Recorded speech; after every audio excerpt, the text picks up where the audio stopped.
Kemudian setelah dibuat seperti ini, kemudian di sini ada lem lilin yang saya gunakan. Buat saja ukurannya seperti ini. Perhatikan tangan saya untuk Anda. Diberi lem lilin supaya melekat di bagian tirai. Oke. Setelah seperti itu, lipat saja bagian tirai yang sudah ada ini. Lipat saja.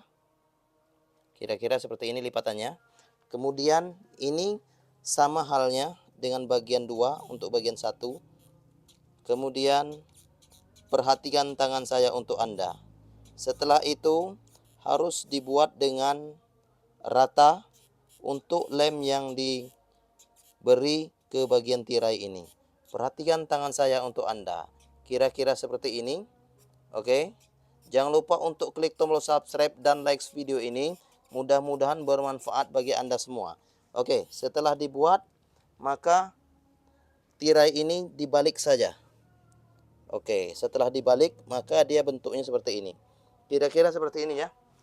Oke, jangan lupa untuk klik tombol subscribe dan likes. Kemudian di sini ada rel, pasang saja ke bagian yang sudah ada. Oke, kira-kira seperti itu ya. Ini lemnya buat saja hingga kering. Kemudian setelah itu bentuknya adalah berbentuk gelombang dari tirai yang sudah ada, yang sudah kami buat. Kemudian bentuk-bentuk gelombangnya seperti ini ya. Jangan lupa untuk klik tombol subscribe dan likes video yang sudah dibuat. Oke, mudah-mudahan video ini bermanfaat bagi Anda semua. Kira-kira ini adalah cara mudah membuat gorden bagi Anda semua. Jangan lupa untuk klik tombol subscribe dan likes video kami. Kemudian video ini mudah-mudahan bermanfaat bagi Anda semua. Oke, sekali lagi jangan lupa untuk klik tombol subscribe dan likes dari gorden gelombang. Kemudian bagian belakangnya seperti ini.